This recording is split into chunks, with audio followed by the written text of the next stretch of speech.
transcendence, renewal. The month of, we're in church now. This morning we were on the elevator with one of our neighbors, and she said, "Are y'all going to brunch?" And Ken said, "Well, we're going to church." And we got off the thing. It was kind of interesting. She said, "Say a prayer for me today." And so I said, "What's your first name?" Her name's Constance. So we send the word to Constance, whatever her. It was just kind of, I don't know, there was sort of an energy on that to say a prayer for me. So I did. So if we see her again, we'll tell her we all prayed. Hey, y'all. Really? With these two, I never know if they're scuba diving in Fiji or they're in Russia, and I'm not exaggerating. They actually go to Fiji and scuba dive and hey, I missed y'all last week. Oh, yeah, we were in Russia. Oh, like in Europe? Yeah. Oh, okay. Well, I was in Decatur.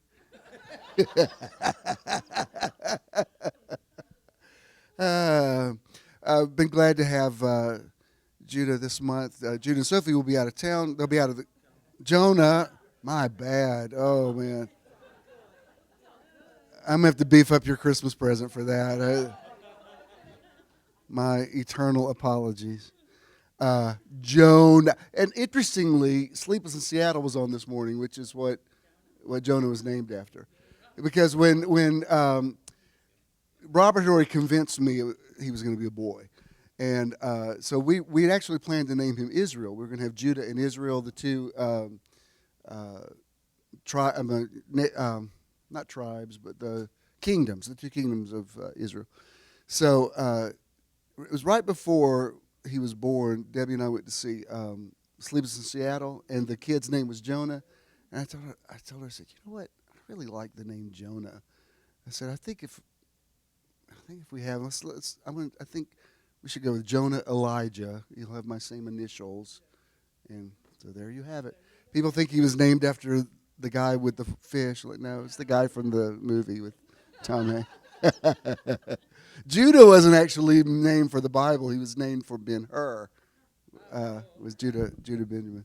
Movies. Hello.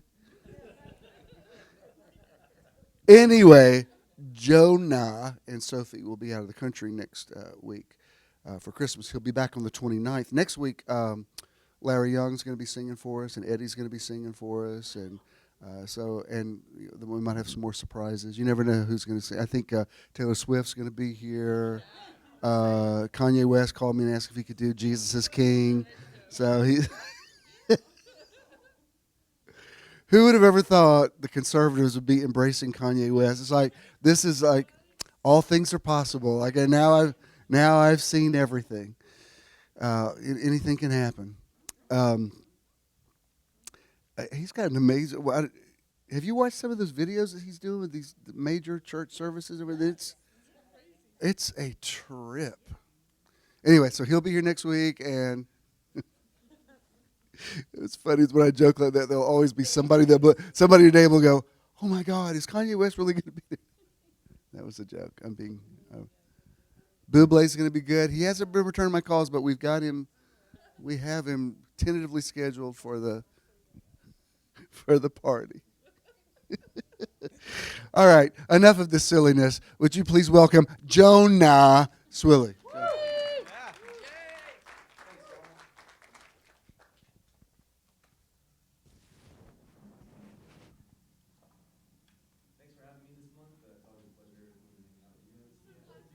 And you will be back on the 29th. Yeah, I got one more. 5 Sundays. Cool. I've got some secular songs that I wrote, and I'm going to stray away from the Christmas stuff today. And then I got another one after that that's a little more holy.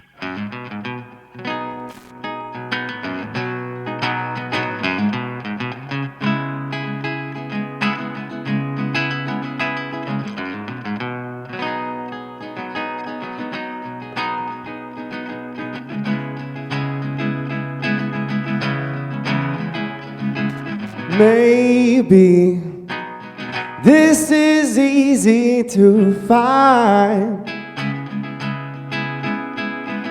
but have you Have you tried to see my side?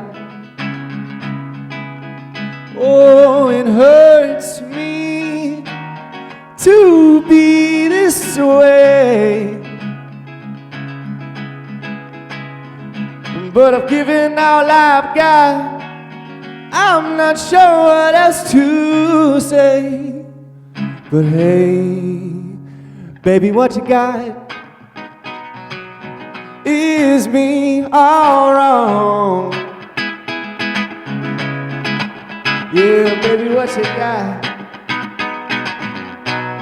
Is me all wrong? Lately, I can tell you're acting up, but lately your word is so hard to trust, and it hurts me to be this way, but I've given all I've got.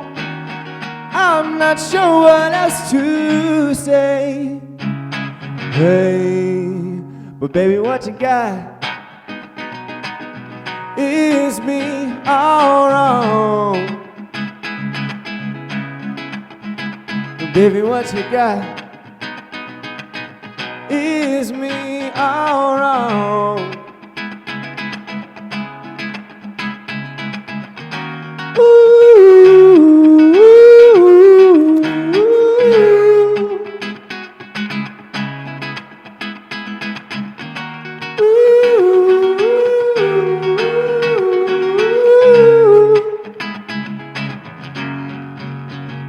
Baby, what you got? Is me all wrong? And baby, what you got? Is me all wrong? That's that one.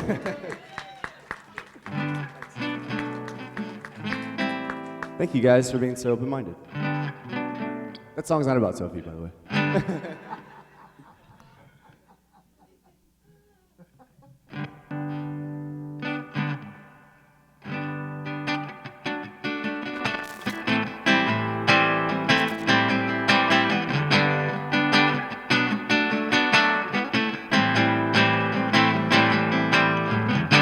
I've been saying it since the first.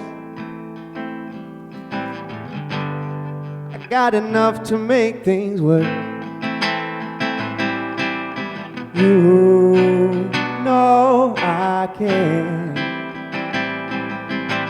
show you all the time. Yeah.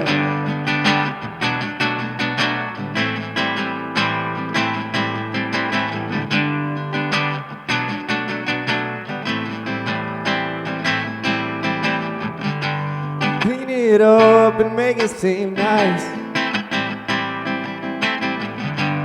Do my best and that's alright. You understand. I'll do what I can. Show you all the time. And you can have what's mine. Yeah.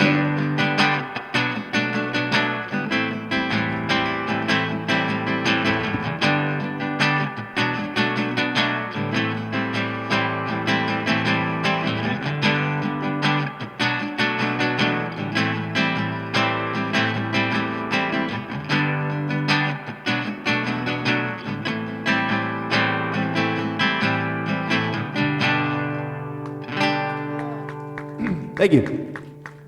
I got a video coming out for that song. All these songs have a lot of parts to them. I'm more of like a producer than a guitar player. So if you want to check this song out in January, I'm putting a video out for it. So just keep an eye on it. It's called The First. But yeah, so yeah. So you'll be like, oh, that's that song.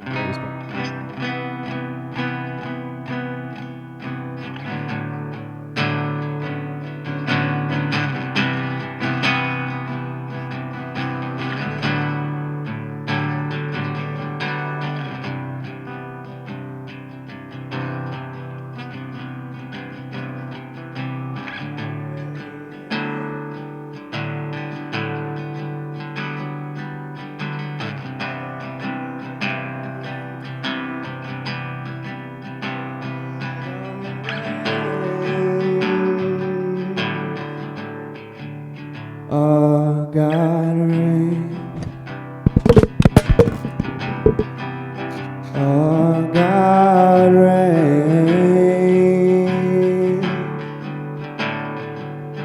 Forever your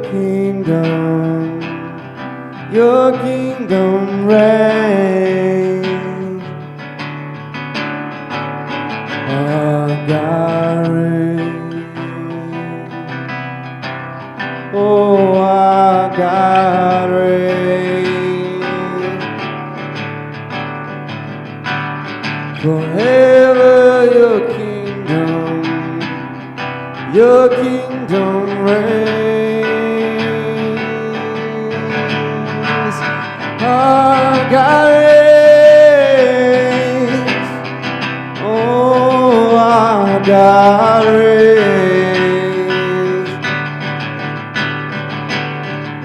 Forever your kingdom reigns.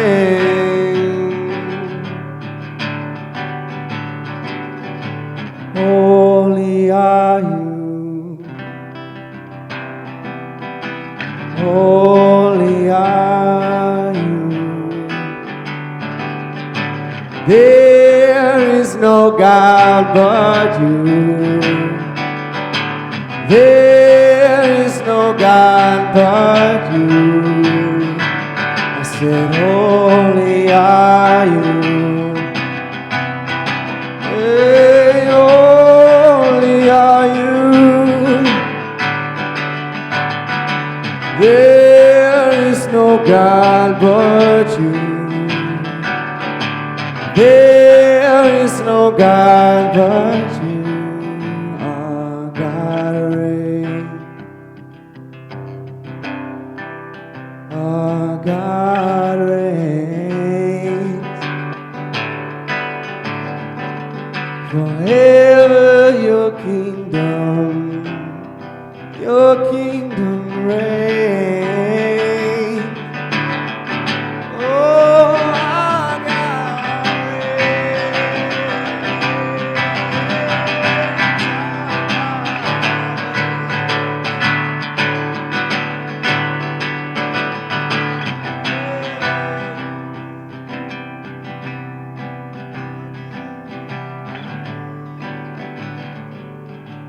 You sing it with me. Our God reigns. Our God reigns. Forever your kingdom reigns. Again, that sounds great. Our God reigns. Oh, our God reigns. Forever your kingdom reigns. Our God reigns. Our God reigns. Forever your kingdom reigns.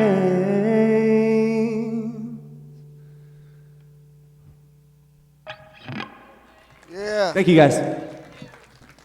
Jonas Swilley.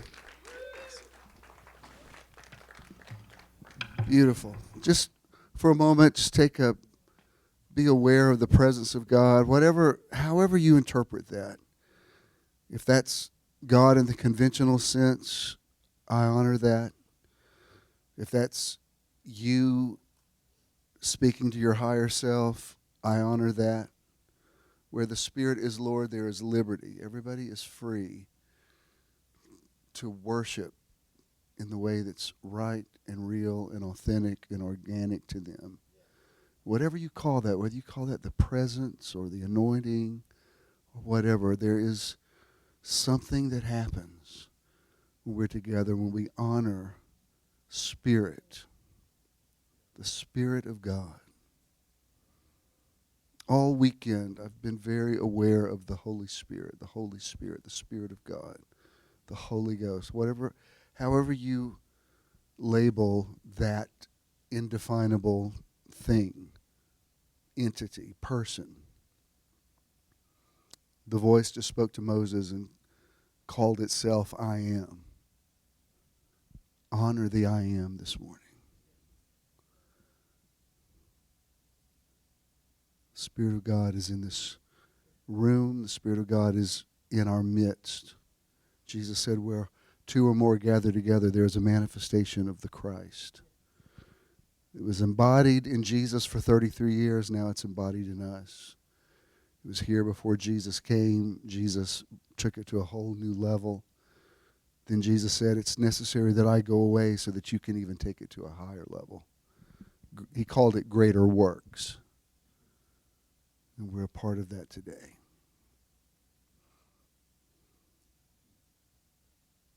We honor you, Spirit.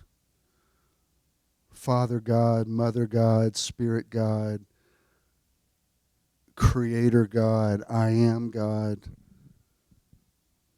All the names by which you have revealed yourself.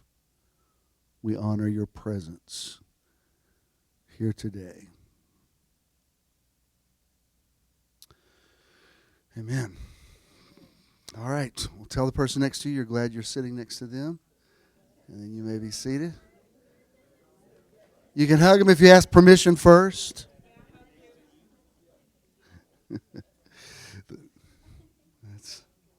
You did it right, Brenda. You asked first. I don't know if you've ever been wanded at the airport, but they actually have to ask you every place they can touch you, which gets really awkward after a while. Can I touch you here? Like, yeah, you just want to go, it's fine, just go for it. Like it's me having to enumerate every body part that's getting a little weird. Just wand me, and it's fine. Let's just get this over with as soon as possible. Ah, that was good, J-Man, Jonah. How did Judah start calling you bogus? Where did that come from when you were little? Oh, that's how you are in my phone.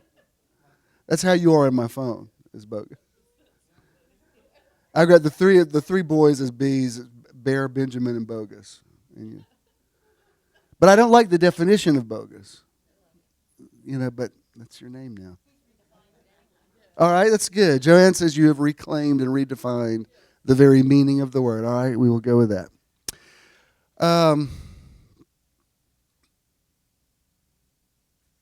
I thought, Charles, were you pointing to something for me? Oh, are you seeing things?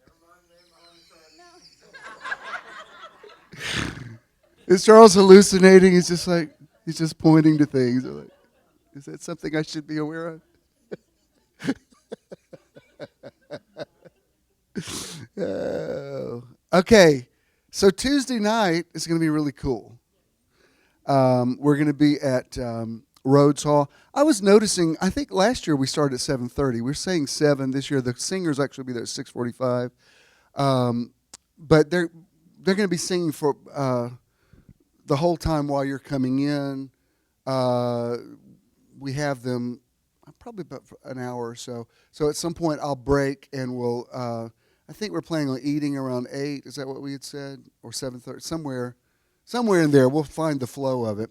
And you know what we're going to do? This is really cool. Zest discussed it with me. And you know how like at like Ritz-Carlton and some of these places, what they call Brenner, it's like brunch for dinner. It's become a very trendy thing.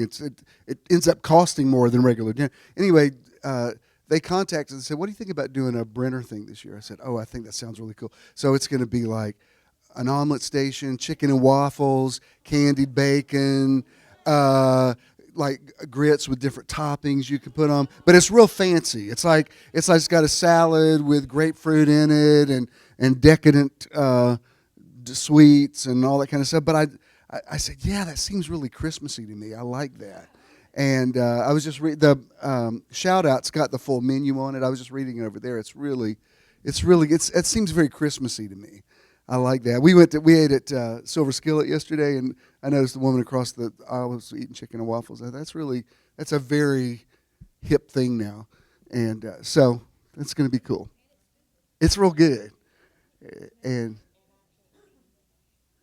we'll save you some. You never know. Who knows what could change between now and Tuesday night? But now listen, hear me clearly. There is plenty of parking. When you drive around behind the thing, if you'll just slow down, you'll see the sign. There's a sign that says parking for Rhodes Hall. It is totally lit. It's totally safe.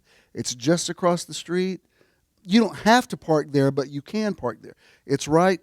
Is that Spring Street that's behind it? So if you go behind, just slow down. It's like, you know where there's a Christian church that's there on the corner? It's a joint parking lot with that church. So, don't drive down there and get frustrated and say you can't find a place to park. 'Cause I'm going to call you a hick. I'm going to call you a hick from the country if you can't figure out where to park in the city. What'd you say? Yeah, you do have to slow down because if you're not used to looking for it, you won't see it, but it's there. It's right, and you'll see it. It's free parking, and it's safe, and it's so don't anybody if you text me and say we can't find no place to park, I'm gonna tweet the text. So do it at your own peril, and there could be tribal shaming involved. So figure out how to park. Yeah, you're right. No shame. No shame. But that's 7 o'clock Tuesday night, Rhodes Hall. The Dickens singers are going to be there. I'm very excited about having them. And the food's going to be amazing. And do you know Jerrod's coming bringing his girlfriend that's on Orange is the New Black. So that's interesting, and I don't think he's ever come to one of our. Why are you laughing? I don't think he's ever come to one of our things before, and my neighbors are coming, and it's going to be really cool. So I'm looking forward to that, and then we're gonna the next day we're gonna go up to New York for 2 or 3 days. Is it overcrowded? Yeah. Is it crazy? Yeah. Is it a man? Yeah. You say, you couldn't pay me to go to New York. Didn't even invite you. I'm not cutting you a check. It is insane. You got to really love it to go at Christmas time. But we do, and we are. So that would be good. All right, our outreach this month is the Empty Stocking Fund, and I feel really good about that. That's a great one to do in December. And we're doing it through the Atlanta chapter, and they're a great, very well-vetted charity, and so that's got good vibes on it. And the Year of Living Your Best Life this week had all kind of good stuff. A lot of my eating, but it's all. So thanks for using the hashtag on that. It's very cool. And remember that we're approaching our 9th meditation weekend. There's also a new Facebook page called Meditation at Metron, and we've got so many awesome pictures now. I'm compiling them now. Like I've got one that's all about movement. It shows different times we've done the Tai Chi and when Stephen led us and stretching, all that kind of stuff, and BJ and Ken and Keith. Some of y'all just have some amazing pictures, and it's really nice when you put it all together. So if you get a chance, look at that page and like on it, and just you'll probably see yourself on it. But the next one is going to be January the 25th and 26th in Blue Ridge, Georgia, and we'll mostly be indoors since it's January. But there's always, I don't overplan these things because there's always some amazing surprise. There just is. Even the way the thing worked out in Lake Chattooga, the fact that it rained on that Saturday night and it worked out fine, and I actually loved that night we were in the room that the hotel gave us. That was really very special. And then the next morning, this spectacular sunrise there. Those looking back at some of those pictures this week, that was just really amazing. So I don't know where we'll end up, but there's a lot of really cool places all around Blue Ridge, and I told Robert, I said, look, don't stress over trying to get this place in order for us to do a minute. I said, whenever you get it ready, we'll come do a thing. I don't want you to, you've done a lot recently, and you got your plate full. But he was telling Avery, he said, if you do want to hear, he's talking about some of the places where we could get a block of rooms, whatever. She said, no, we don't do it that way. Everybody just finds their own place. And he was like, what? How do you do that? I said, because we're Metron and we're next level. Everybody finds their own place and just shows up, and there's no hassle because everybody's grown people and they know how to find. They know how to find. Not only do they know how to find it, they know how to find it quick. Crazy. This one was really crazy quick. But I'm sure somewhere in the year 2020 we'll find our way back to the beach, because you can't not go to the beach. The beach. I mean, I love these mountain ones, and this will be wonderful. But those beach ones are like. I believe that was everything I needed to announce. Oh,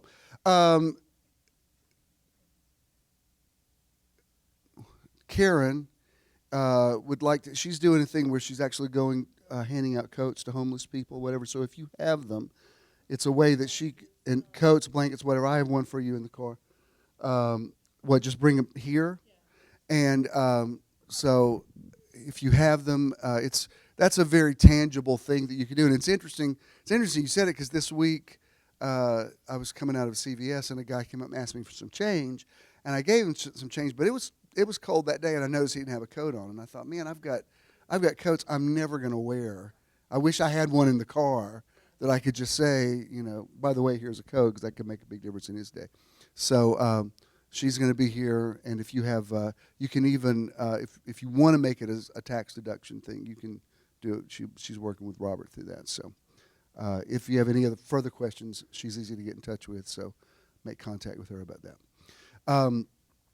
Also, this was really cool. There's been a lot of synchronicity. I've been friends with not just the Rambos, but particularly with Reba for years. I mean, long before I ever met her. And before she and Donnie were married, before they ever went to the cathedral, because they went through a period of time where they wrote songs from Bishop Paulk's sermons, and it was a whole different era of their life. But before that, she had a solo career that was really amazing. And in 1976, she did an album called Lady, and it won the Dove. Doves are like the Christian Grammys. It won the Dove for Best New Album. It was nominated for a Grammy for Best New Album. And it really kind of set the tone for contemporary Christian music. And my friend Howie, that's the day we became friends, because we listened to that album. We bonded over that.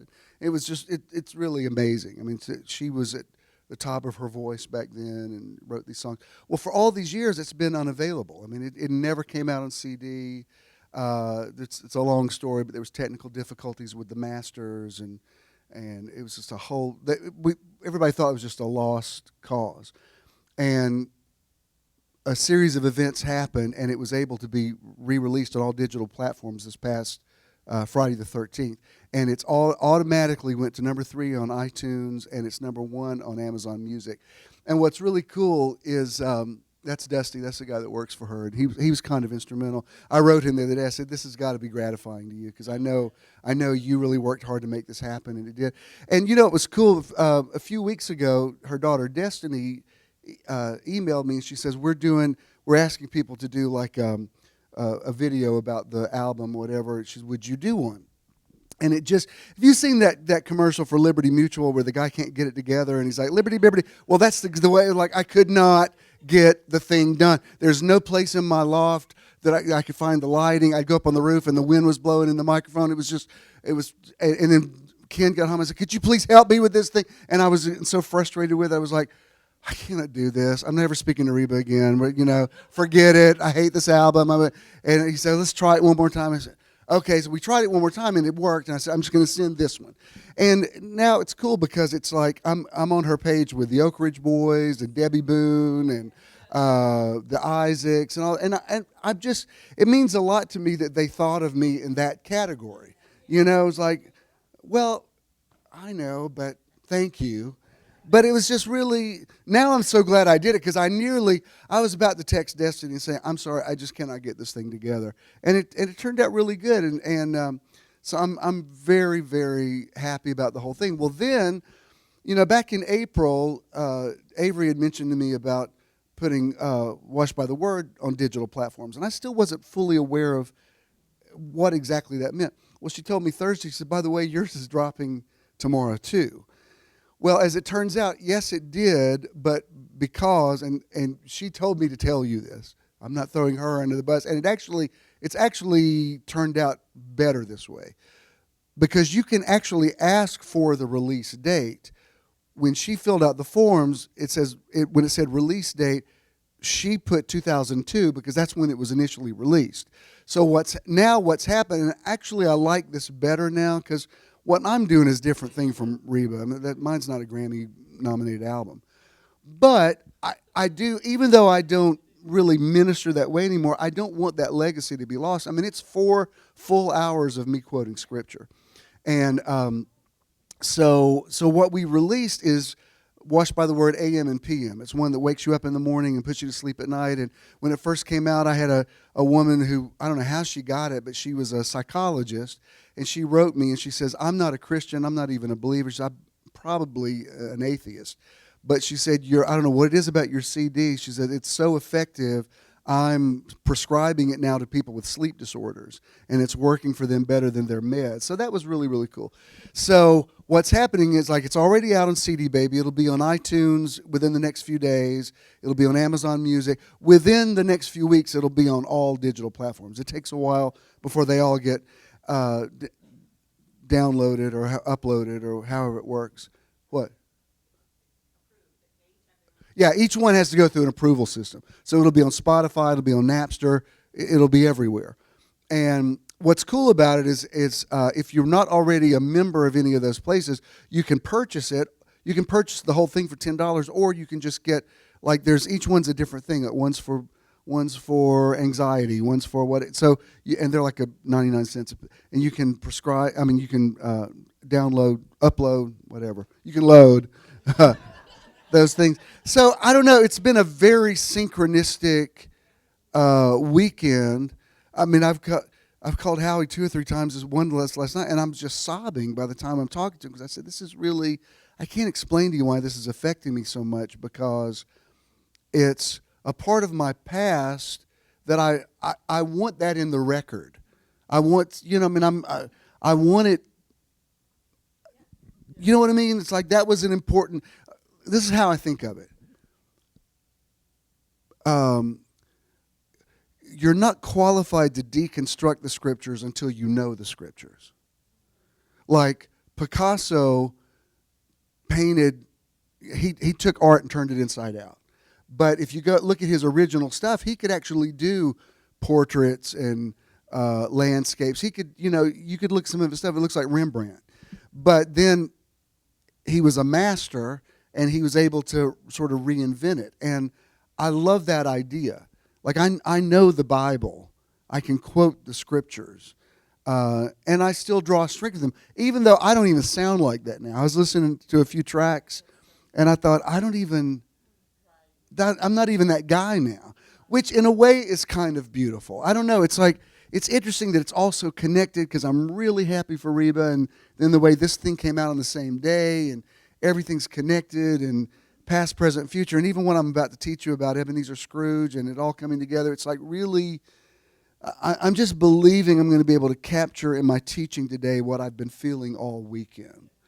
Because I know you'll understand this, but I've gone in and out of time several times this weekend.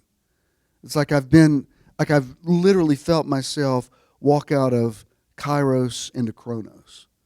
It's like, yeah, this is December 2019, but then there's this other area that's timelessness and whatever. And to even be able to reclaim certain things, like Ken, he's heard this album for years as I've played, recordings of it, but he never really listened to it fully yesterday. And so I'm getting ready. We're going shopping yesterday. I'm in the bathroom, and he's just laying on the couch listening to it. And man, I wish there's no way we could play it. Is there? I don't know. It might give us trouble with YouTube with copyright stuff. But she does a version of "Just as I Am," which is what the whole album was based on. Everything else she wrote, but the album was based on "Just as I Am." And I mean, I'm in the bathroom getting ready, hearing it, and I'm like just. I mean, there was just such an anointing on it. And I don't really even identify with what people think that song means. Do you know what I mean? I'm not trying to go to a Billy Graham crusade and get saved. It's like I heard it with all new ears. And I don't know. There's not a way you could find it, is there? I'm going to talk, if you can find it, it's Just As I Am. It's on a lot of people's pages, but the album is Lady, and it's on, if you've got it on, I should have prepared. I didn't even plan on talking about it. If you can find it, it's fine. Don't stress over it. But I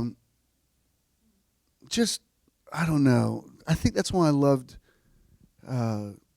Eddie's meme so much that he makes. Is just. Did you ever see Flower Drum Song? It's the Rodgers and Hammerstein wrote it about Asian Americans, and it's where the song "I Enjoy Being a Girl" came from. But the opening song is "A Million Little Miracles Are Happening Every Day." Just little things like, I know this seems like a small thing, but this coming Tuesday night. Oh, here it is. How'd you find it? Turn it up a little bit. Oh shoot, this is gonna get me all.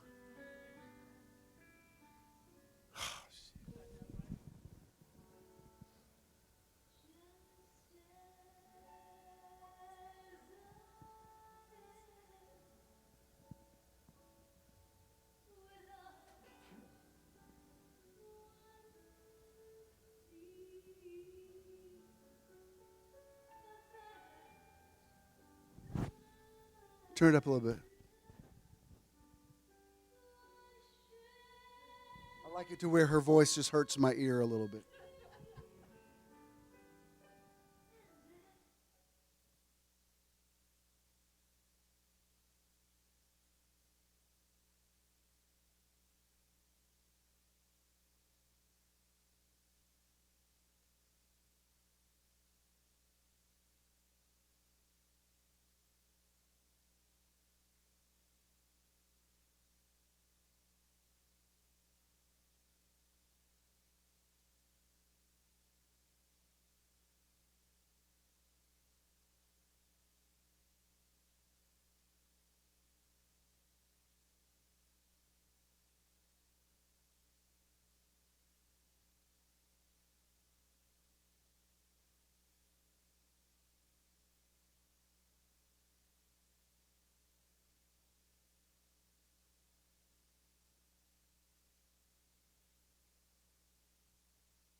gory because people thought it was witchcraft, but this is really good.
don't know. Sometimes if there's a copyright issue with a song that ends up on YouTube, who knows? Who knows? It might be fine. But if you want to download it, as a friend of hers, I'd appreciate it. And you would enjoy it. Huh? It's good, isn't it? You know, this was interesting.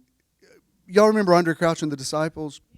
Well, when she left singing with her parents, who were like Southern gospel, whatever, she traveled with Andre, and that's kind of for, I don't know, a couple of years, I guess. And that's sort of what shaped her.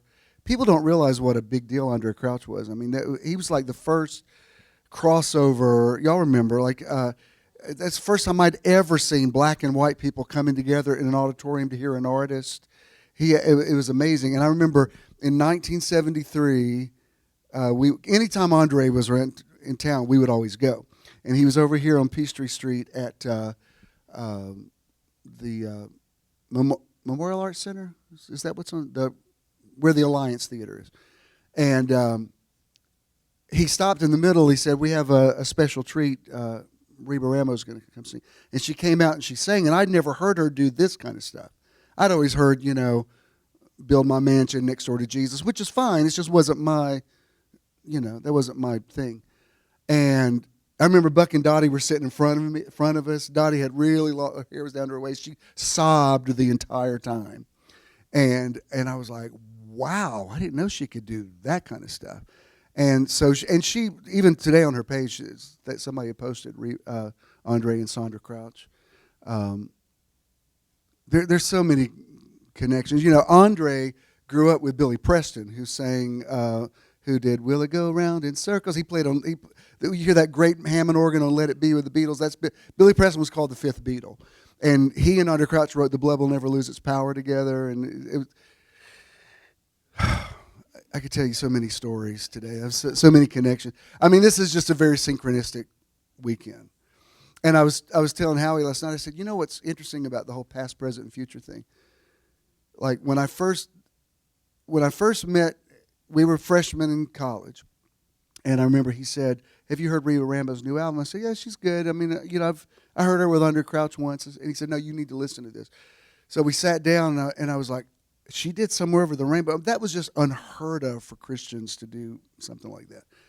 And I think we listened to the whole album through 5 times back to back, and we were friends immediately. And I said, it's amazing. What if somebody had said to us, we were listening to that vinyl record in our on my record player, that in nearly the year 2020, we'll be downloading this music digitally. We would have no idea what that even means. I'd be like, what are you even talking about? So I said, to me, it just speaks to so many prophecies that have been yet to be fulfilled. When you think, like for instance, the guy that wrote Unforgettable, it was a fairly big hit with Nat King Cole, but then years later, Natalie Cole, remember when she recorded it and sang with a recording of her dad? He, out of nowhere, this guy suddenly makes he was completely rediscovered. I don't know, to me it just says so much about things that you think that have gone dormant. This album came out, it's 43 years old. It's the top on Amazon Music. So when I called, you know what I mean? The first time I called Hal yesterday, I said, "Give me a minute, I'm crying." And he said, "I know the waters are troubled." And I said, "Shh. Why did you say that? I have to call back?" I had to put the phone down because it's just, the glory of the latter house will be greater than that of the former. It's just, I don't know. It speaks to me because I've loved her for a long time, but it speaks to all of us on a much deeper level, is your best days are still ahead of you. It's not over. Not only is it not over, there's something even better coming. Okay, I got to stop. I'm ready. I'm ready, Charles. I'm ready for my close-up, Mr. DeMille. Woo! Welcome to the Metro Live podcast. If you're listening to this on your device, I pray and decree that you will feel the Spirit that we're already feeling in this place today.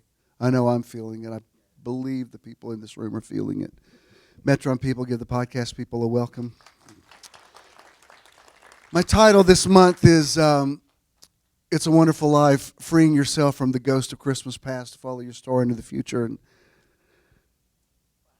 I'm talking about, I know.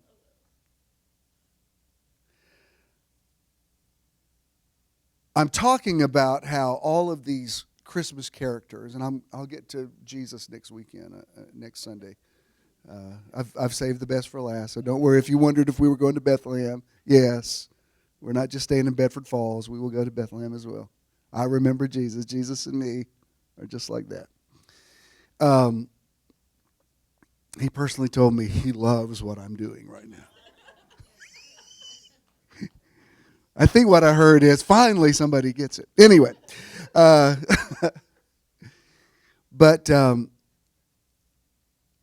there's too many people worshiping the cross, and he's like,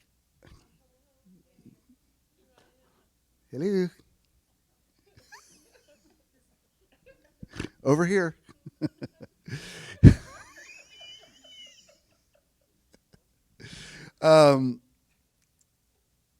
We're talking about how Christmas music comes back every year.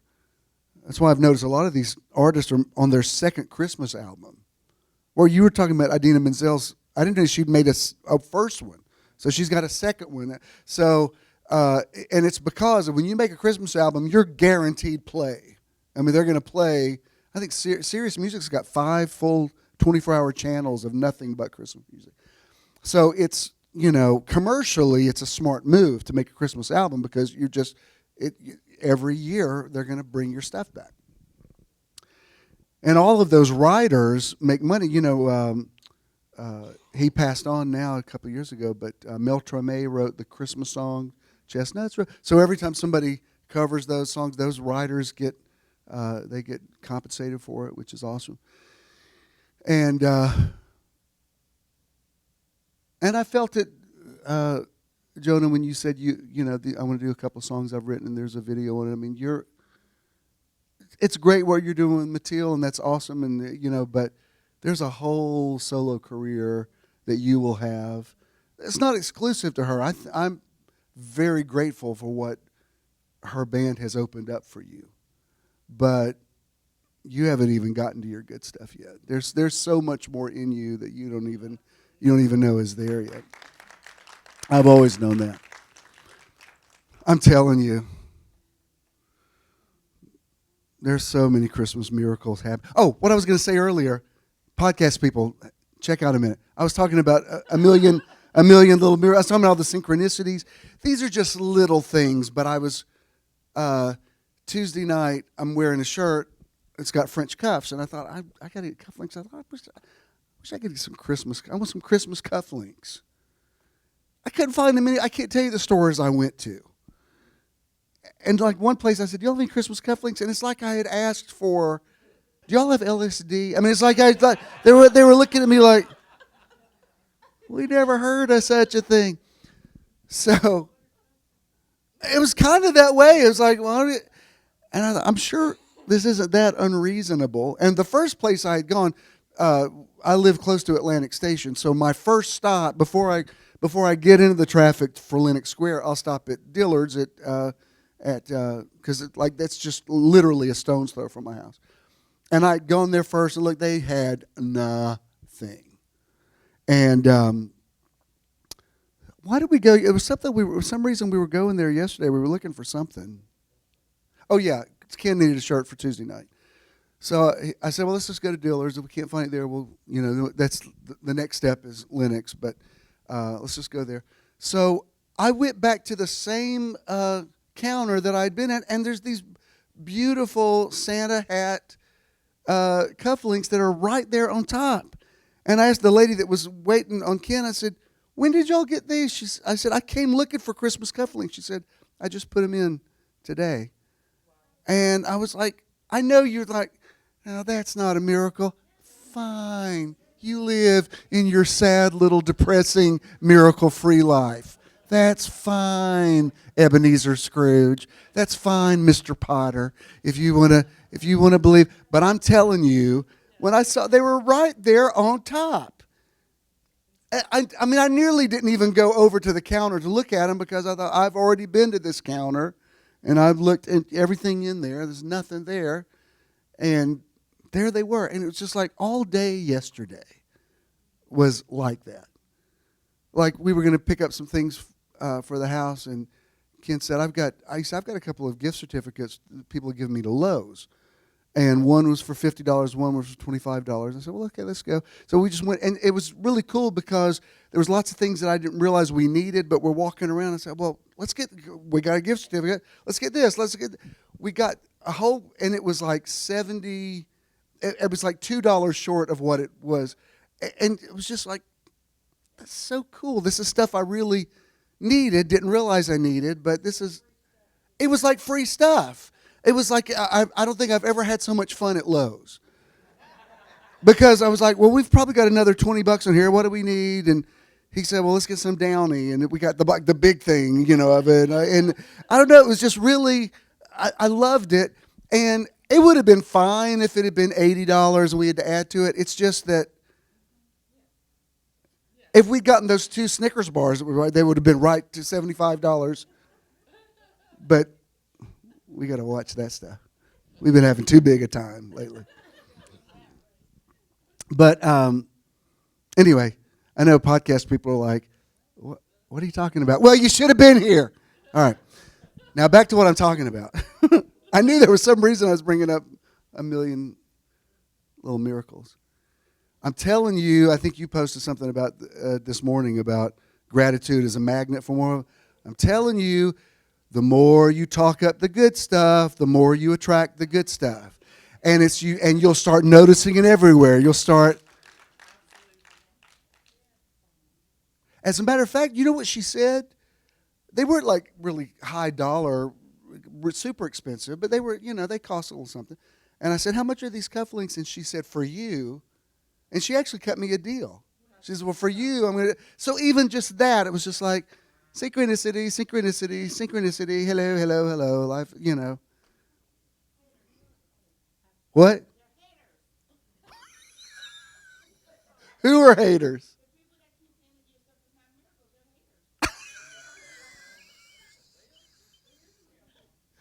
I think so. And the more you talk about it, the more, it's like, it just happens all the time. I don't know if people just aren't seeing it.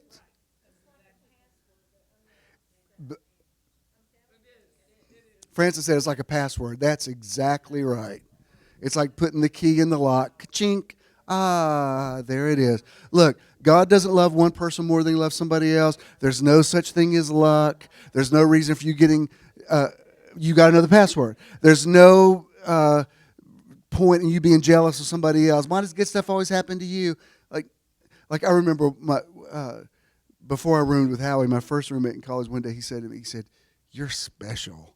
And you know it. I said, what are you talking about? He said, you're just special. I said, what are you talking about? He said, good stuff always happens to you. He said, that's why you believe the word like you believe. I said, well, no, you got the cart before the horse. Good stuff happens to me because I believe. And now you just believe because you're special. And he was not complimenting me.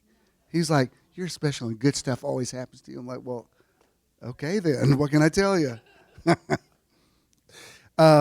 So I need to get on this because I've got a lot to tell you today.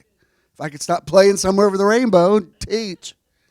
So anyway, we've talked about the little drummer boy. We've talked about Rudolph. Today I want to talk about the Christmas classic, Christmas Carol. Let me show you from Wikipedia. The full title of it was A Christmas Carol in Prose, being a ghost story of Christmas. But it's commonly known as A Christmas Carol. It's a novella by Charles Dickens, first published in London by Chapman and Hall in 1843 and illustrated by John Leech. A Christmas Carol recounts the story of Ebenezer Scrooge, an elderly miser who is visited by the ghost of his former business partner, Jacob Marley, and the spirits of Christmas past, present, and yet to come. After their visit, Scrooge is transformed into a kinder, gentler man. Dickens wrote A Christmas Carol during a period when the British were exploring and re-evaluating past Christmas traditions, including carols and newer customs such as Christmas trees. He was influenced by the experiences of his own youth and by the Christmas stories of other authors, including Washington Irving and Douglas Jerrold. Dickens had written 3 Christmas stories prior to the novella and was inspired following a visit to the Field Lane Ragged School, one of several establishments for London's street children. The treatment of the poor and the ability of a selfish man to redeem himself by transforming into a more sympathetic character are the key themes of the story. There is discussion among academics as to whether this was a fully secular story or if it is a Christian allegory. A Christmas Carol captured the zeitgeist. If you don't know what zeitgeist is, that's a German word. It means spirit of the age.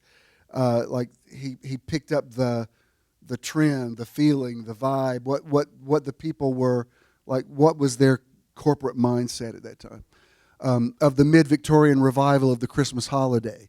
Dickens had acknowledged the influence of the modern Western observance of Christmas, and later inspired several aspects of Christmas, including family gatherings, seasonal food and drink, dancing, games, and a festive generosity of spirit. Meaning that what we have now as Christmas is not what people used to have. You know, traditionally people used to just put up a Christmas tree on Christmas Eve. You put it up on Christmas Eve, you decorated it, you took it down the next day. That was like part of the tradition of that night. Now, people put them up earlier. I know people that leave them up all year long. And if you got several trees in your house and there's a lot to decorate, you might as well. Like Mom has a tree that we keep just covered in the basement so we can just bring it up from the basement. And we've been meaning to bring it up, but he hasn't been there, and I can't do it by myself. And, you know, Dad can't help me. But so we're going to take it up tonight. And I said, I feel like we just took it down. You know, I can't believe. And there's no point saying it because time's going really fast, but it seems like we just did it. And I've got, you know, my Atlanta tree up this year, and many of you have contributed to that, and thank you. It's very special to me. But let me get into this because there's a lot I need to say. But before I show you this scripture, there's a lot of versions of Christmas Carol, and I wanted to watch one of them last night. I actually wanted to see it on stage this year, and I just couldn't work out the time of it. But so I watched the 1938 version of it last night, and it's really a powerful story. And it's something that everybody, you know, one reason everybody can relate to it is because everybody's aging. And there's something about this story that really rings true with me. Whatever is in your personality gets more extreme as you get older, which is why you need to take care of your business now while you can. Because if you're mean, you're going to be a really mean elderly person. I'm telling you, it's like the way alcohol amplifies somebody's personality, age does it even more. Like if you're kind of a scared, paranoid person, you're going to be real scared when you get older. It's like everything. If you're kind of happy-go-lucky and enjoy, you're going to get real happy as you get older. If you have a lot of anxiety, you're going to have a lot of anxiety as you get older. If you're a depressive, you're going to be real depressed. It's like I'm telling you, if you're going to get stingy, you're going to get stingier. If you're generous, you're going to get. I'm telling you, you become a more extreme version of yourself the longer you live. And that's why, at my age, I'm trying to think about it. Like, is this what you want to? Do you want to take this into your 70s and into your 80s and into your 90s because it's going to get more pronounced? And I'm telling you, that's a great common denominator because ain't one of us in here that's getting any younger. I can talk about some things you might not relate to, but you can relate to aging because we all on that journey. That's why when somebody says he's a mean drunk, no, he's just mean. The alcohol removed his filter. Because there's some people that get drunk and they fall in love with everybody. Yeah, you go to a bar and a drunk, I love you, man. It's because they're a really loving person, and now the filters are removed.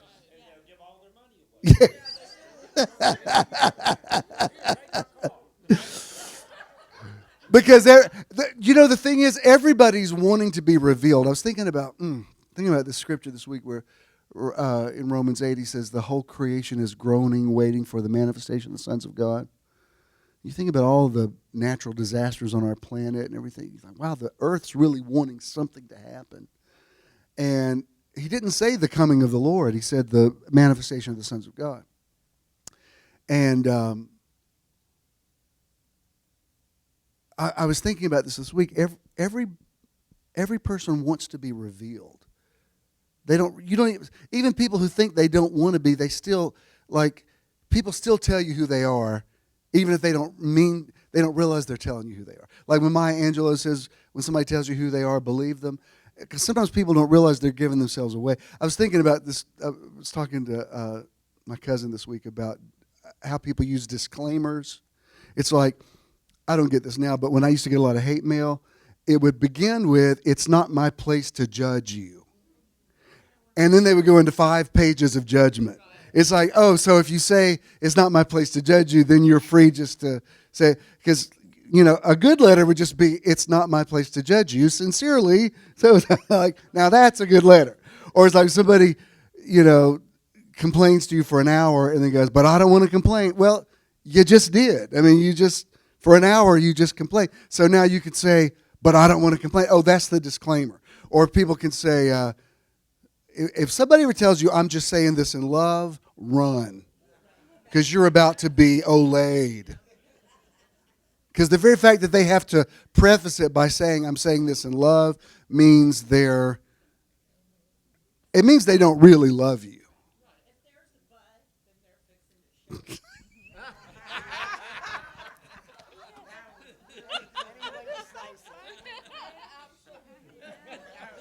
Was that original? Jackie just said, if there's a but, it means they're fixing to show it.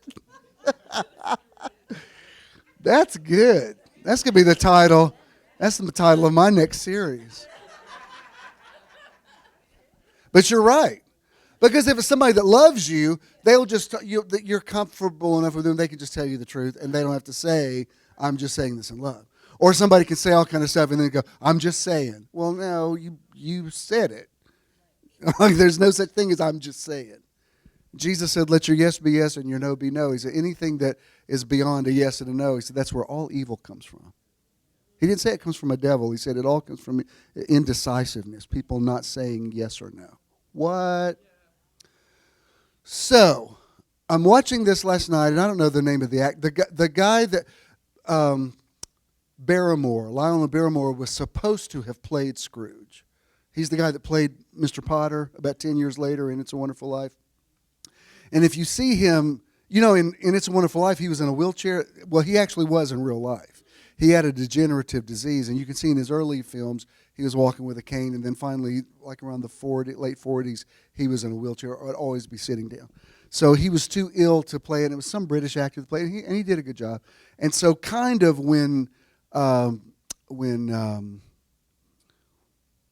Capra cast him as Mr. Potter in It's a Wonderful Life, it was sort of a nod to the Scrooge character. Like, here's a chance for you to play this guy. And he could really play a bad guy. He's Drew Barrymore's great uncle.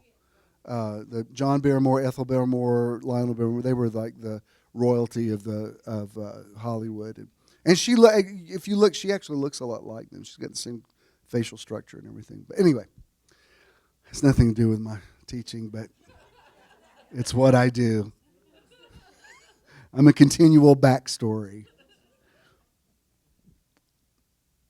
Although, as it turns out, I don't know everything.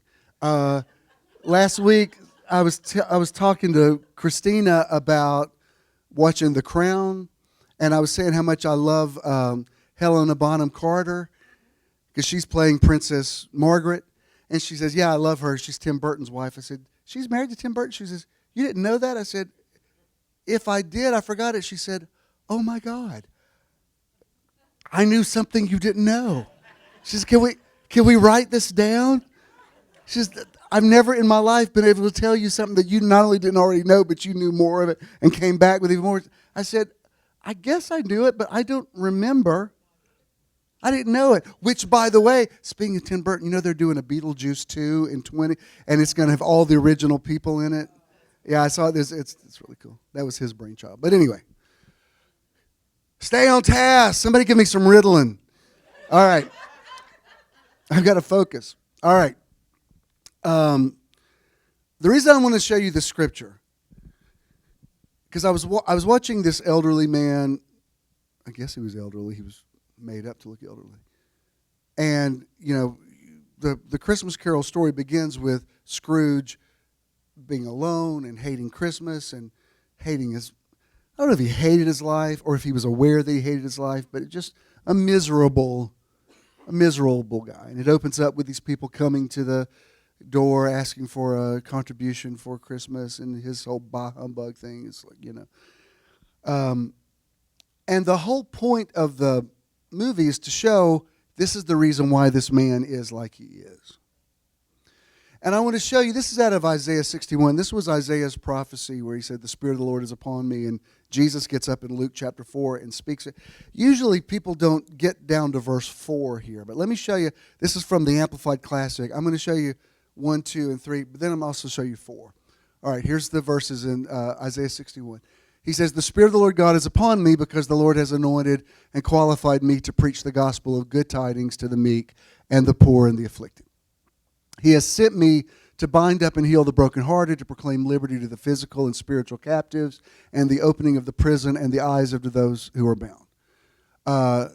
To proclaim the acceptable year of the Lord, the day of his favor, and the day of vengeance of our God, to comfort all who mourn, to grant or consolation and joy to those who mourn in Zion, to give them an ornament, a garland, a diadem of beauty instead of ashes, the oil of joy instead of mourning, the garment expressive of praise instead of a heavy burdened and failing spirit, that they may be called oaks of righteousness, lofty, strong, and magnificent, distinguished for uprightness, justice, and right standing with God, and the planning of the Lord, that he may be glorified. Now, verse 4, you always hear verse 3. I mean, like on my album, it's the anointing. I quoted this, and they may be called trees of righteousness, the planting of the Lord, that he might be glorified.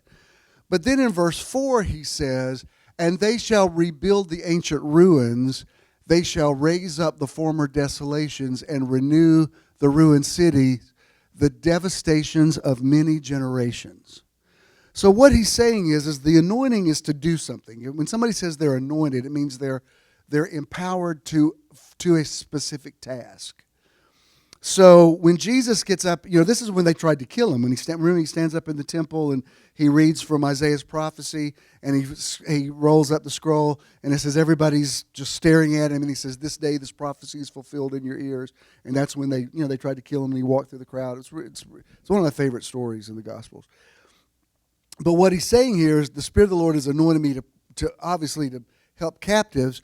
But then verse 4 says, and it's to figure out why they're captives in the first place. Verse 4 entirely changes the trajectory of this prophecy. Because your present is totally be affected by your past. And I'm going to go real cosmic with you here. It totally is being affected by your future. Last night, after I pulled myself together from my conversation with Howie, I called Avery because she was apologetic because she says, I feel like I misunderstood the thing about the release date for your digital download. I said, no. Not only did you, even if it was a mistake, it actually turned out better. I like it better this way because it gives me a reason to keep advertising it. Like today it's on iTunes. Today it's on, it kind of gives it a shelf life. And I said, even though I don't really sound like that now. And she says, well, the first time I ever heard you, I knew you were ahead of your time. So she said, because I feel like I'm ahead of my time. I said, well, I think you'll understand what I mean by this. We met somewhere before we got here, and we're going to meet somewhere that we don't even know about yet.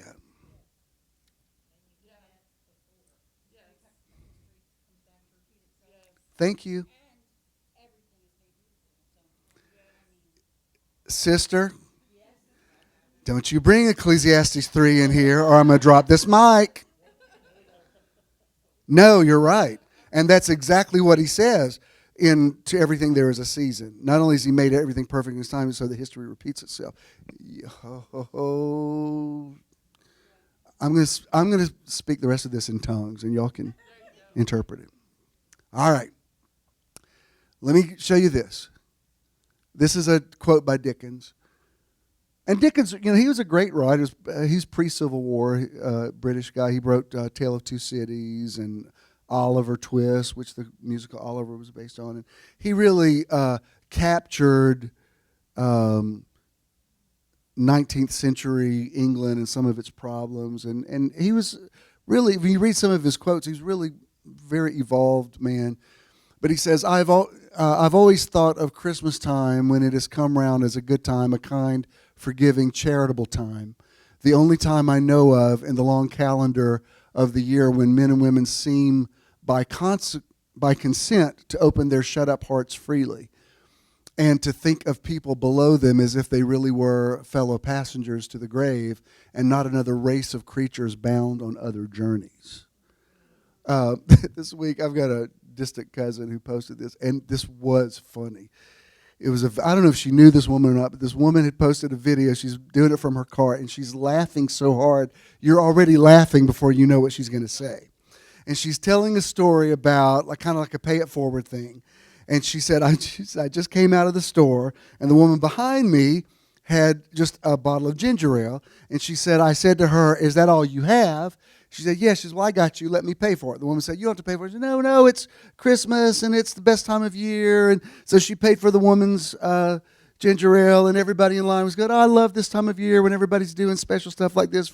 So she said, I was walking out, and I was just so full of, she said, I wish I could afford to do more than that, but that's all I could afford. But I was glad I could do something. And I'm thinking about, oh, wow, everybody's there for each other. And she said, and I'm just so, I'm already emotional. I walk to my car, and there is a man washing my windshield. And she said, I just burst into tears, and I hugged him. I said, oh, my God, this is the most wonderful time of the year when people just do stuff like this, and they want to help out. And she said, I noticed he was looking at me really odd until I stepped back and realized it wasn't my car. So the guy's like, I don't know why you're so happy that I'm washing off my windshield. She said, I just got in the car and started screaming, laughing. She said, I was so caught up in the moment. I was like, it's the most wonderful time of the... But in some way, it is that way. And I've noticed several checkout lines, there seems to be goodwill. And people... I've just noticed it. If somebody's short $1, well, I got you, or here's some change, or yeah. And so anyway, that's what he was saying, and that's part of the point of A Christmas Carol is to, for people who have something, just to be aware there are other people that don't have what you have.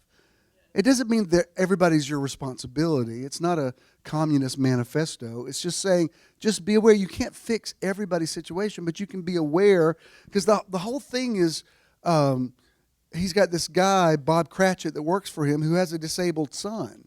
And the guy's having to work on Christmas Eve, and he's completely indifferent to the plight. And when the ghost of Christmas Present appears to him, and you can see his humanity coming through, he said, please tell me Tiny Tim didn't die. And he said, yeah, that's what happened.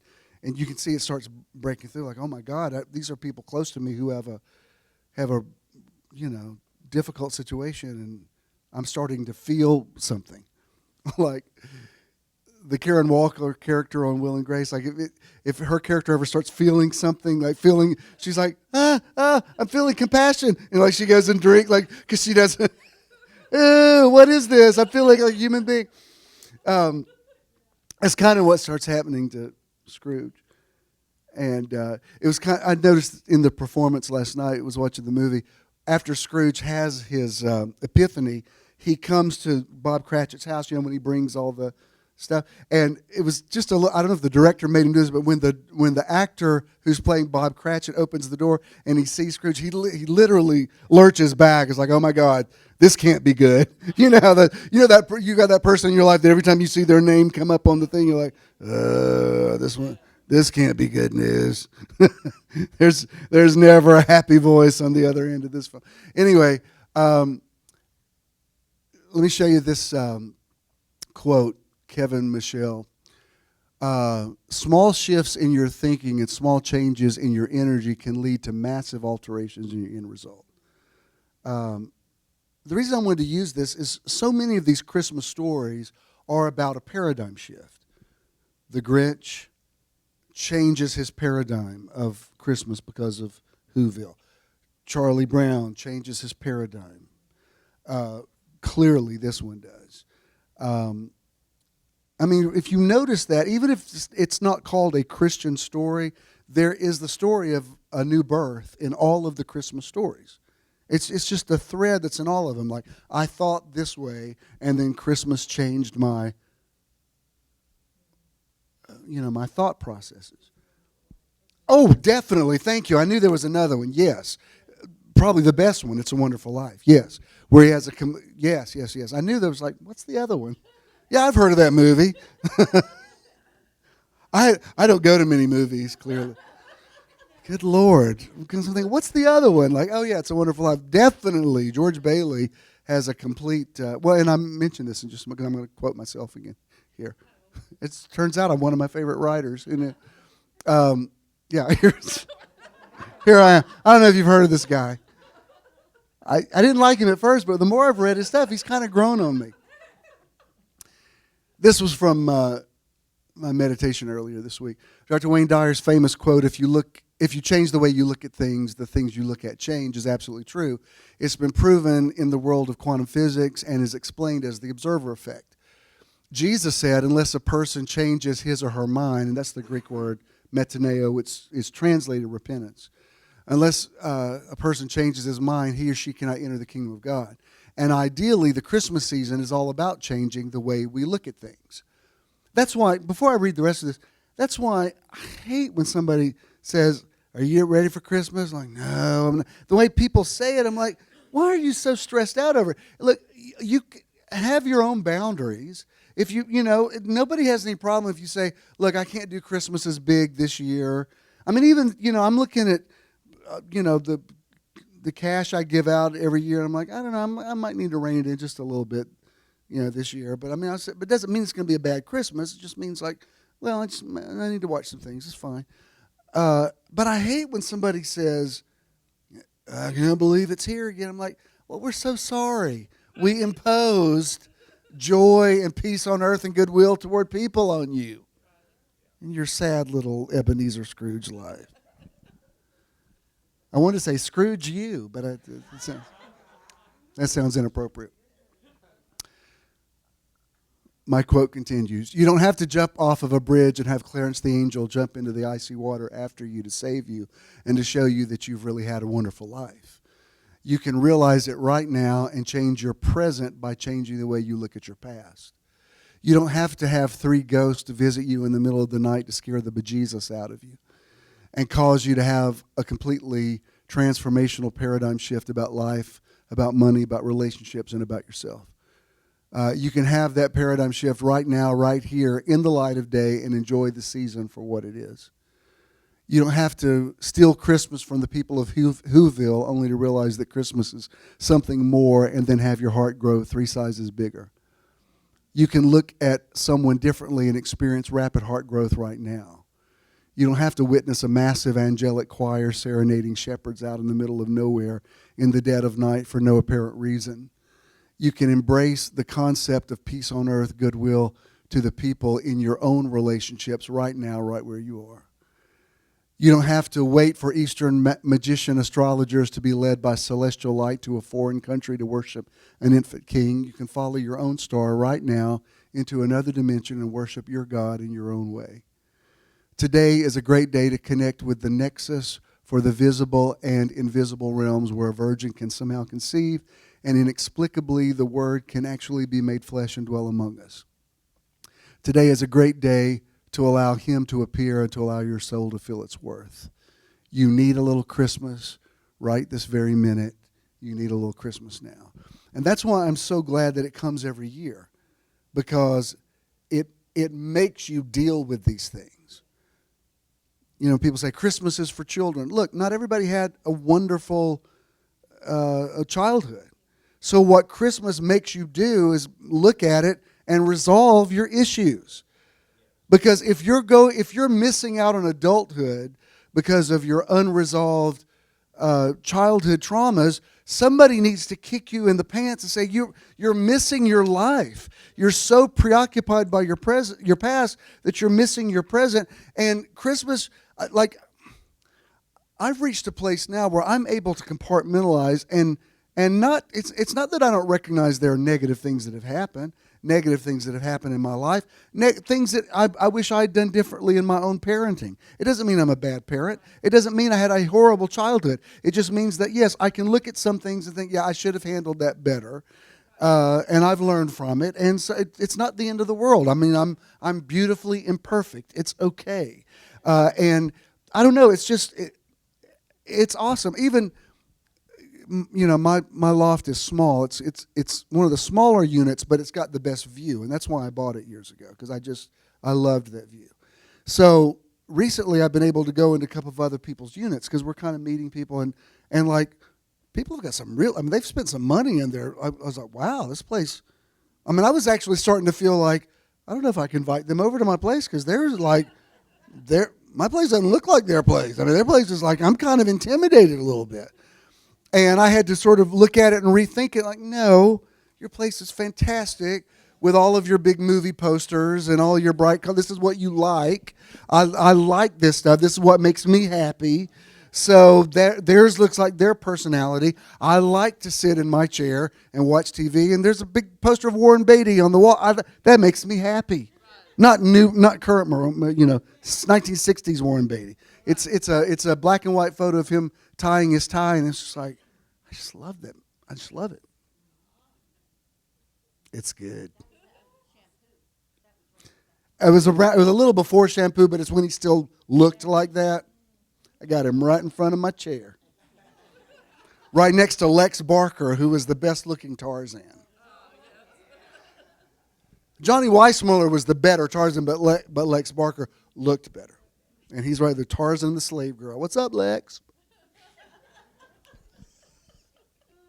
It wouldn't be your choice, but it's mine. So when can we come over? I got a good one of Clint Eastwood, too. I have some ladies, too. I got Marilyn Monroe, and I got, what's her name? The original Platinum Blonde. Jean Harlow. I got her. Patrick gave me that. Patrick, years ago when I first bought the loft. I've had it all these years. Anyway, lots of movies, stuff. But that's what I like. And I thought, because we were talking about it, I said, we should have some people over. And one thing we did, you can stereotype people like us, that we're great entertainers. Us, not so much. We don't have the right, we just didn't get that gene. You know what I mean? Like, we have other friends that they really got it together with the us. Did y'all? No, we didn't either.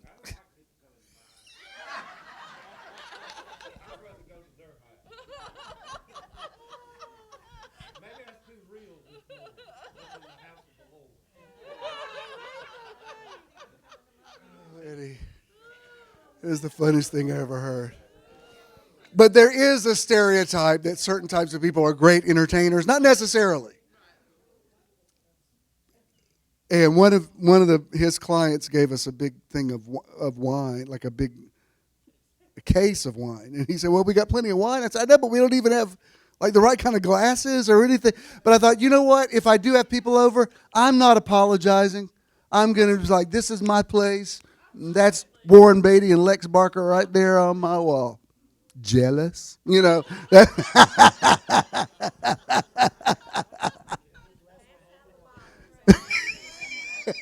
Everybody, you get a bottle. You get a bottle.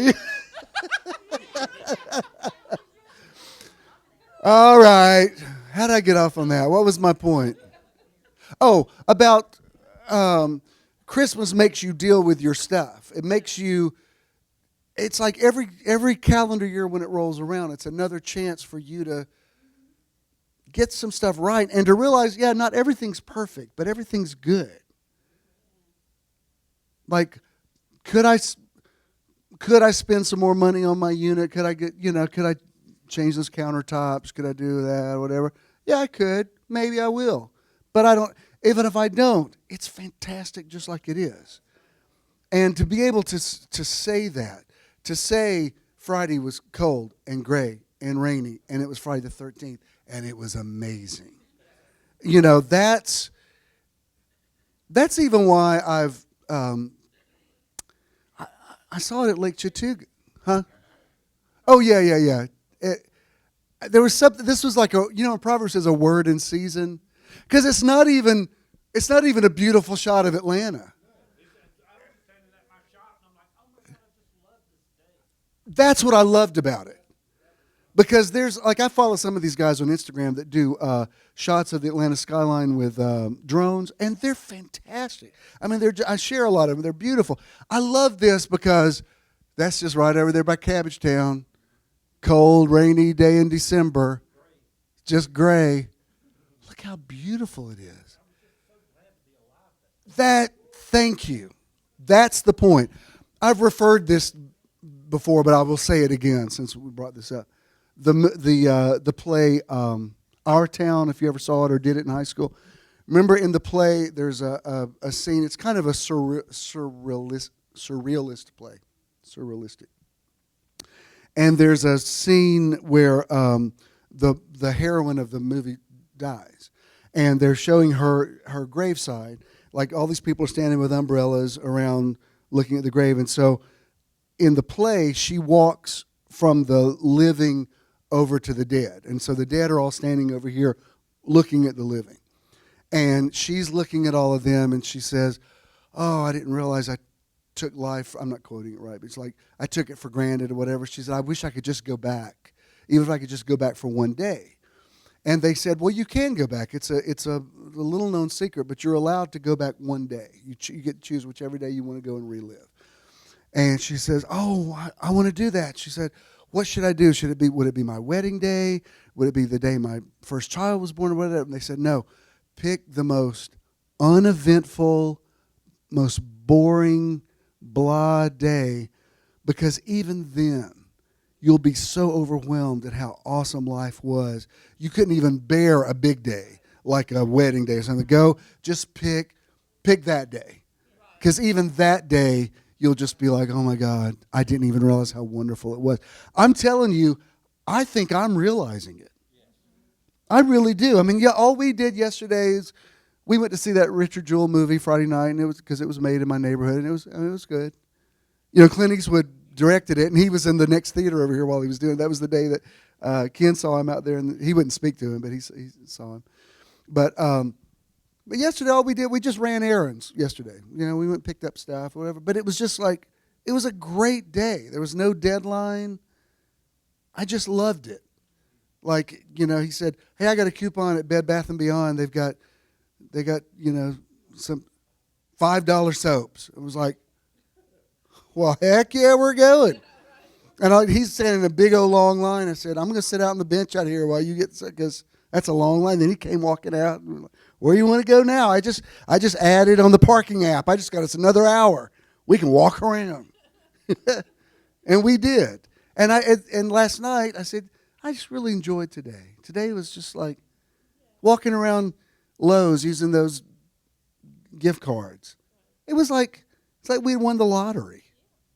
And that's the amazing thing. It's like the more grateful you become, you get excited over like really just little things.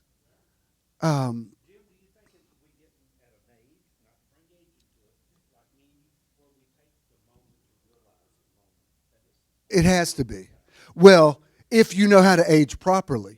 And that's my whole point of the Scrooge thing is like if you don't learn some gratitude now, In a decade from now, if you're still here, you're going to be a jerk. There'll be no living with you. Because if you can't appreciate stuff now, you're going to be really bitter when you get elderly.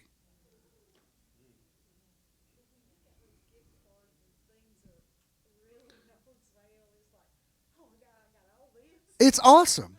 I'm telling you, it was awesome. We had that money. We could have afforded to buy those things, but it was just like, oh, we got $75. Okay. And we looked at stuff, and I like that wreath, but not enough. And then we walked, and then I said, well, let's go back and look at it again. And somebody had already bought it. I said, you know what, good, because I didn't like it that much. But even that was like, yay. I'm glad I didn't buy a wreath that I didn't really like all that much. But if you don't see that stuff, if you don't see that, I'm telling you, if you don't see the beauty of that, I know this sounds crazy, but you have to get to a point where I can show you that and you go, oh my God, where was that? Oh, it's an intersection of, what is that? Moreland Boulevard and, yeah, that's right where his Eddie's shop, blueprint shop is. Right. Yeah, a rainy Friday the 13th. It's just like, oh, wow. What a beautiful day. Yes.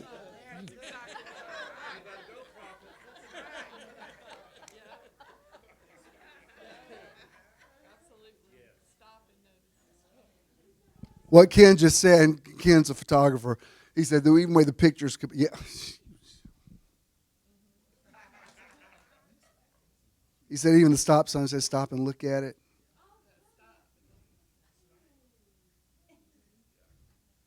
That's very prophetic. And it's like at a crossroads. What?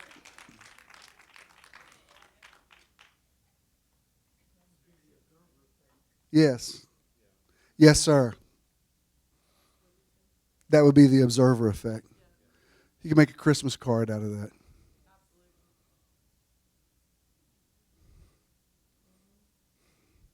You get it? You know, the more you look at it,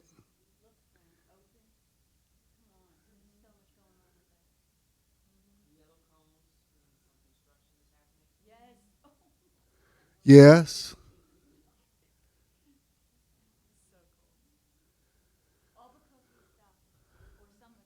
Yes.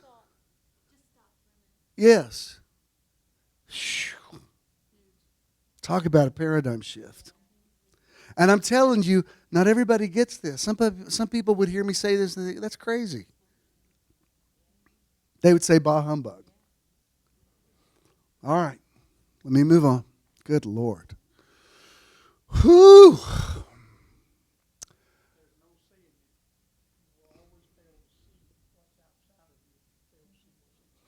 What Doc just said is, the quote is, you fail to see what's outside of you if you don't see what's inside of you. You're exactly right. You're exactly right. That's why until you can learn, Paul said I had to learn it. He said, I know how to be a base, I know how to abound. He said, I had to learn. He said, I didn't get it by revelation. He said, I've been rich, I've been poor, I found out I can do all things through Christ who strengthens me. He said, but I didn't know it till I had had good times and bad times. And then I just realized, oh, it's just life. And I'm okay. I learned it. But not everybody learns it. I'm really sad for elderly people that didn't learn it. You know, when I see people who are bitter and I'm like, oh crap, you didn't learn your stuff. You're supposed to. You're supposed to be here until you love your life. You're supposed to be here until you love your life and just love all of it. And it doesn't mean it's all wonderful. It just means that you love it all.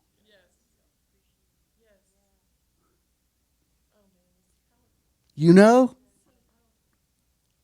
I am sure, like we're going to New York this week, I'm sure it will be overcrowded. I'm sure it will be. I'm sure it will be. That's not why we're going. We're not seeing the crowd. When people go, oh, you couldn't pay me to get in that kind of crowd. Well, then don't get in the crowd.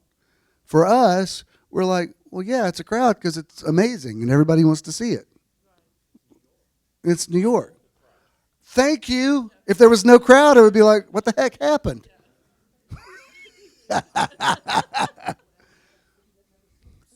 Right, exactly. All right, in Genesis 28, this is verse 16 and 17 in the Message. It's one of my favorite scriptures. This is the story of Jacob with the ladder or the stairway into heaven. It says, Jacob woke up from his sleep and he said, God is in this place, truly. And I didn't even know it.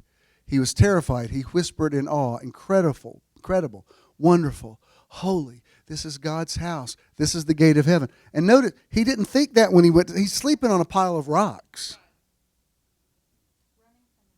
Yes, and he wakes up after he has this dream of the gate of heaven. And he's like, oh, I don't have to go somewhere else. That's why, are there streets of gold? Sure, look, if there's streets of gold, okay, yay, that's cool. I'll be, in heaven, go, let me get a picture on these golden streets. No, tilt it up this way. Tilt it up this way so I can see I want to see the gold. If that's, if not, I'll be like, okay. Can I really rock your world? And I've seen a couple of your posts about being on the beach with your granddaughter. If they told me this was all there is.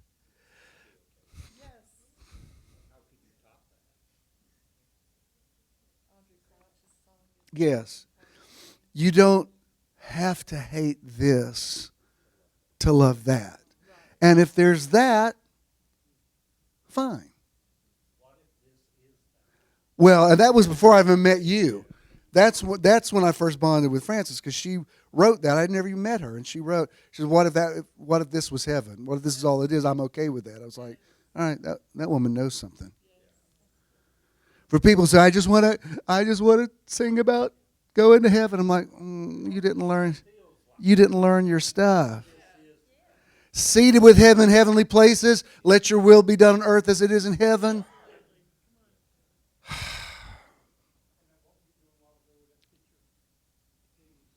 Yeah, exactly. So in all the times I've taught this over the years, I've never noticed this quote, and I had to check it to make sure it actually says it, but I've found it in several sources. Ebenezer Scrooge says, I will honor Christmas in my heart and try to keep it all the year. I will live in the past, the present, and the future. Now this is huge.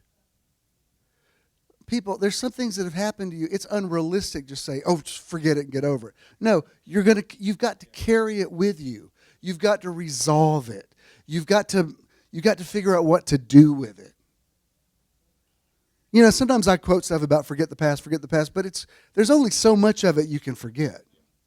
So you have to figure out a way to process it. I will live in the past, the present, and the future. The spirits of all three shall strive within me. I mean, that's amazing. Because the spirits didn't say forget your past. It was figure out why all of this happened in your life and let it make you the person that you're supposed to be. I will not shut out the lessons that they teach.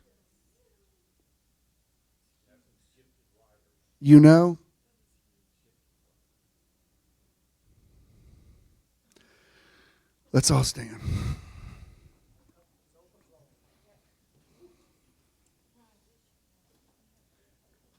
Oh, today? Oh, okay.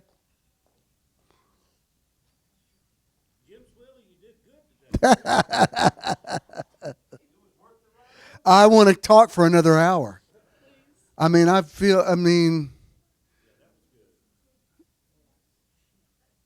got the Holy Ghost all over me all weekend.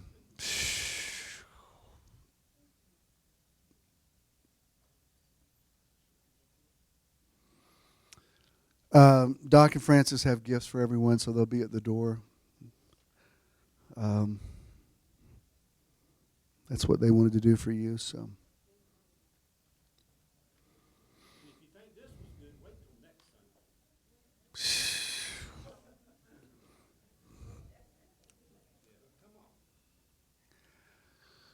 Go ahead and play this, and I'll speak a blessing over you.